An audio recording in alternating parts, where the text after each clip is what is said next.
Welcome to the Justice, Hope, Freedom podcast. I'm your host, Adrienne Livingston. And today I have the pleasure of welcoming a friend to the show, Rod Davis. He's with TEARS Ministries, which stands for True Evangelism Always Requires Sacrifice. TEARS was founded by Rod and Twyla Davis as a faith-based institution, not-for-profit based in La Vega, Dominican Republic. TEARS provides free elementary and high school education to children who would not otherwise have the educational opportunity, operates a water treatment plant, a health and wellness center, aquaponics, and I'm probably saying that wrong, so I'm going to have Rod talk about this, but fishing farm, business training and grants, support services for parents, a soccer mentorship program, plants churches, and operates other support programs for the community. They are doing a lot in that community. So, Rod, thank you so much for joining me on this show. Thanks for having me, Adrienne. It's good to see you. You know much about the DR as I do with all the time you spent down here. So I'm looking forward to our conversation. Thank you. So as Rod has shared, I lived in the Dominican Republic for 2 years, and really Rod and Twyla, they were my home away from home. I lived in Santo Domingo, so I just traveled on the bus about an hour and a half inland and was in La Vega. So yeah, I definitely have seen where they are at and, just the tremendous work that they're doing. They've done, that was in 2002 through 2004 that I was there. So I know much has changed, but I also know some things have stayed the same. And it's just awesome that they're still there doing the work. So really, Rod was actually a bit reluctant to come on the show because he's not done a podcast before, but I just shared with him, this is a conversation that we are going to have. There's so much happening in the Dominican Republic, especially where they're at, but, all in the whole country. And I just wanted to make sure that what they are doing is shared with the world. So let's talk about the community. So before you talk about TEARS, just talk about the community you're in La Vega and what the challenges the people face, especially as it's relating to this issue of sex trafficking and exploitation. What do you see? Wow. Yeah. So I'm in a community called Maria Auxiliadora, Mary our helper.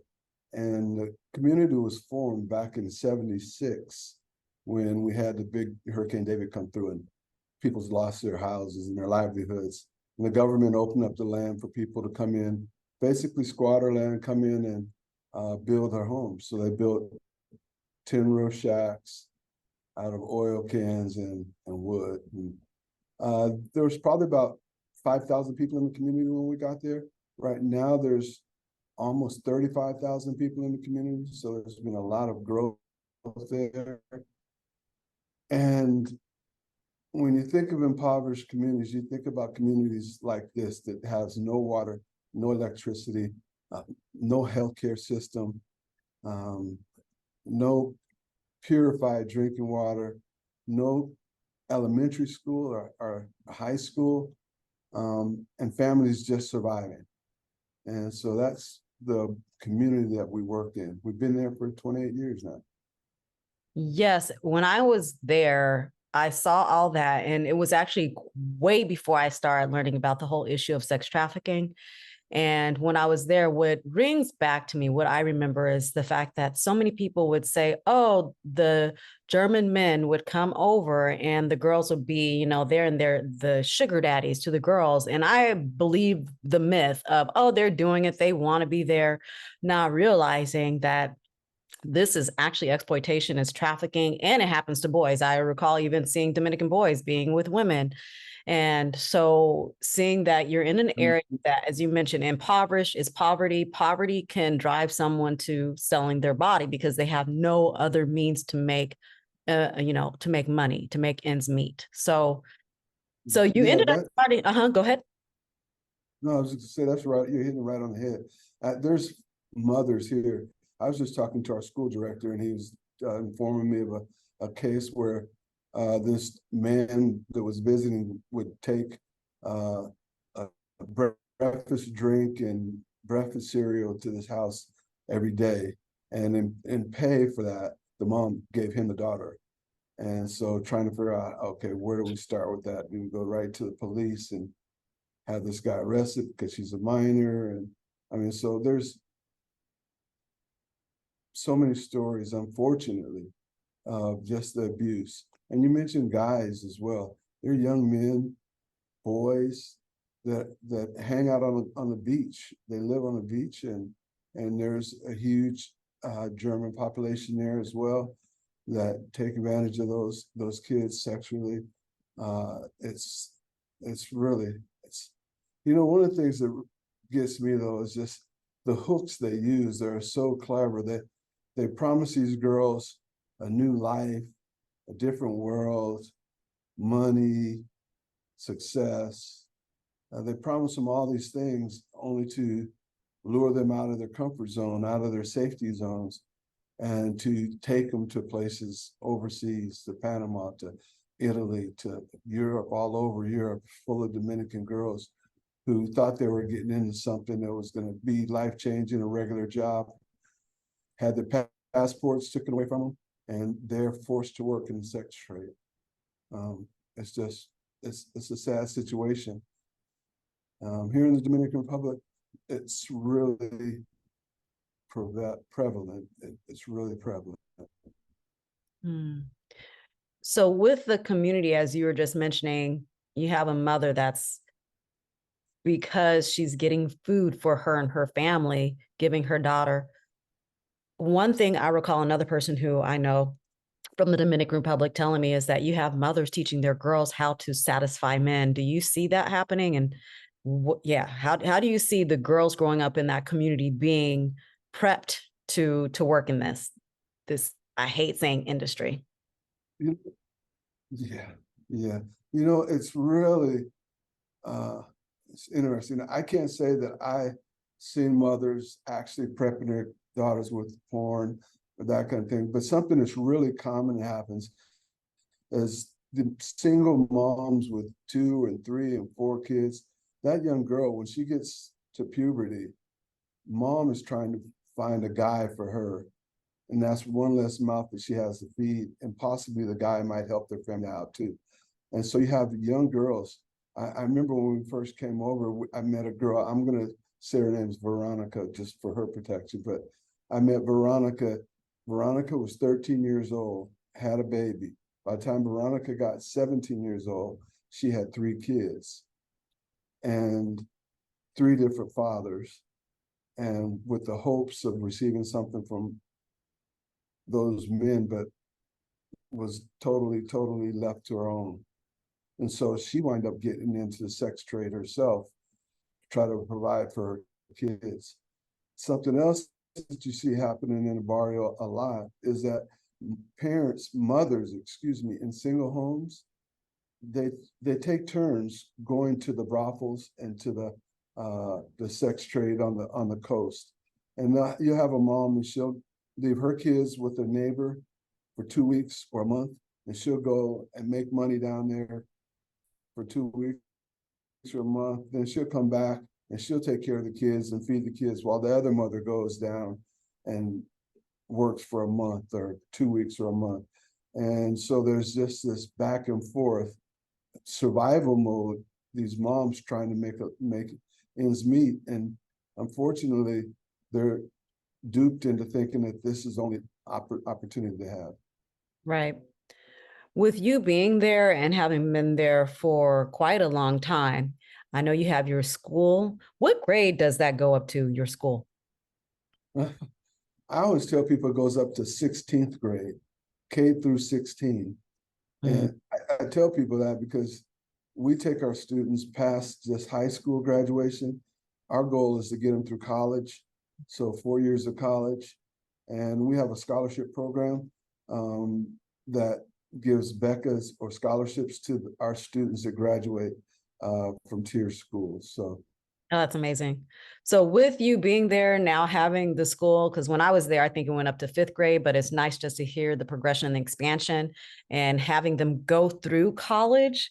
What have you seen? Have you seen that, especially as the community has even grown, as you said, from 5,000 to like 35,000, what have you seen change because of you being there? oh, yeah. So one of the most fulfilling things for me that I see is when I got there, I remember rocking kids in my arm and holding kids and seeing them able to enter into our kindergarten, our preschool, our kindergarten program. I've been there such a long enough time that I've seen them go all the way through school. We've helped to get through college, and they're back at our school teaching now. And they're teaching, or they're working in the psychology department, or they're doing family empowerment. And to see them back working in the community is really a huge motivation for me. And you usually think the majority of good people, good students, they're going to get, the cream of the crop is going to leave all the time, kind of so to speak. But we've seen a lot of our students come back and they serve in our community and work in our foundation. So that's been exciting to see. That is exciting to see. Do you see that in the community of La Vega now, because they actually have an education that they can get work even outside of the community? Because I know that was a reason a person is trafficked, is because they don't have education, they can't get work. So what do you see in that sense? Yeah, so, and it's the stats are pretty incredible. I don't have them in front of me. I wish I could, but there's a real high percentage of the girls that drop out of school that get lured into sex trafficking. A real high percentage. Girls who go all the way through school, graduate from high school. In our school, there's a 94% retention rate in the sense that those girls aren't going out anywhere to the street, and the majority of them are going to college. So we have students that have their doctorates, their masters, and I laughed at that because I'm like, I don't even have a high school education. These guys got their doctorate, going through TEARS school, and got their masters. And we see doctors and lawyers and people of all walks of life coming through, graduating and getting their degrees and impacting community, being leaders in the community. We talk a lot about raising up leaders in the community, but to be able to actually just see that full circle, it's really inspiring. And it's really important for keeping girls and boys out of sex trafficking. Yeah, I think this story shows how poverty makes someone vulnerable to being trafficked and exploited. A lack of education, which means you can't get work, that shows that vulnerability. With you coming in the community, having this school that helps boys and girls can help someone, I think youth, period, even if you have an education, you are vulnerable because there are people who will try to find those different cracks and, even natural desires and natural tendencies, and to manipulate and exploit that. But at least if you have a way and, quote unquote, out, the fact that you have education, you can actually go get a job and not have to be forced to do something to make money. This is, to me, a story that demonstrates that. So kudos to you. I'm so thankful and grateful that I met you in Twilight, even back in 2002. So. Yeah, well, I just want to add though that we found that even taking our students through high school, which is a huge accomplishment in itself, even taking them through high school, it's not enough. Mm-hmm. We want to take them all the way through college, because when they come out with their degree and they're professionals, they're all guaranteed a job, mm-hmm. a good paying job, because they have that education. It used to be if you get a high school diploma, then you could get, a menial job and you could work somewhere, whatever. But we're challenging our students to think further down the line and higher up in their aspirations. They can get through college, and we help them with that, with our scholarship program. Wonderful. So what other support do you need to continue to help this community? So you mentioned it earlier, and I'm just going to elaborate on it a little bit. TEARS, we're really take a holistic approach. We think the spiritual is important, but also the physical, the mental. We want to have a holistic approach to how we reach out to our community. So we have medical clinic, we have schools, we have sports outreach and mentorship, we have family empowerment, family training, and several other programs that we have.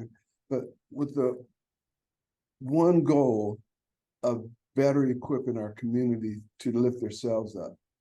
We want to give them an opportunity that they wouldn't have or wouldn't have had. So we're looking at college now. We have our high schools built, and we're thinking this community needs university. So we're looking at how we can get that university built. Our water purification plant can't keep up with the needs there. We're looking at how we could expand the water purification plant to serve thousands more families that need purified water. We were sick all the time when we got there because of the water that we drank. Our kids almost died a couple of times with waterborne illnesses.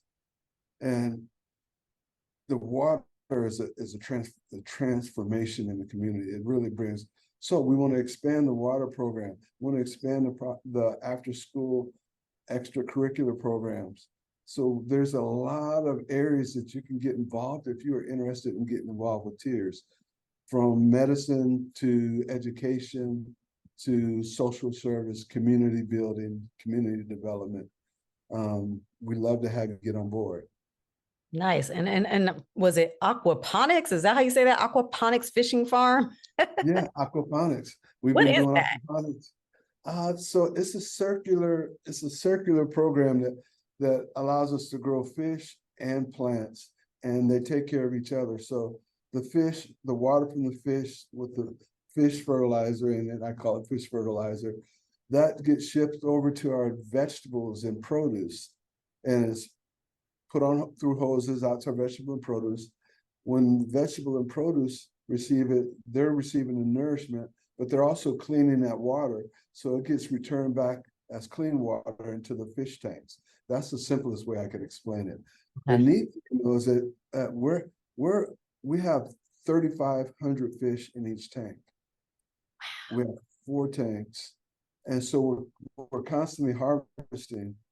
But the neat thing is, it's not just fish for the kids in the school, but the school biology and science classes are interweaved with the aquaponic system. Also, the community gets fresh produce and fresh fish at a cut rate price, so it helps with nutrition for the community.